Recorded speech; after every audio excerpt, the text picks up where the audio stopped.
கேரளாவில் பறவை காய்ச்சல் மற்றும் பன்றிக் காய்ச்சல் பரவி வருவதை அடுத்து தமிழக எல்லையோர பகுதிகளில் தீவிர மருத்துவ கண்காணிப்பு நடவடிக்கைகள் மேற்கொள்ளப்பட்டுள்ளன. கேரள மாநிலம் ஆலப்புழா, கோட்டயம் பகுதிகளில் பறவை காய்ச்சல் ஏற்பட்டு பண்ணைகளில் வளர்க்கப்பட்ட வாத்து, கோழிகள் உயிரிழந்தன. இதேபோல கோழிக்கோட்டில் பன்றிக் காய்ச்சல் பாதிப்புக்குள்ளாகி பன்றிகள் இறந்தன.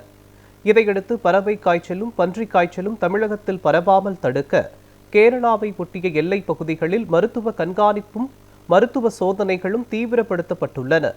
அதன் ஒரு பகுதியாக தமிழக கேரள எல்லையான தென்காசி மாவட்டம் புளியரை சோதனை சாவடியில் கால்நடைத்துறை அதிகாரிகள் முகாமிட்டு கேரளாவில் இருந்து வரும் வாகனங்களை தீவிரமாக சோதனை செய்து வருகின்றனர்.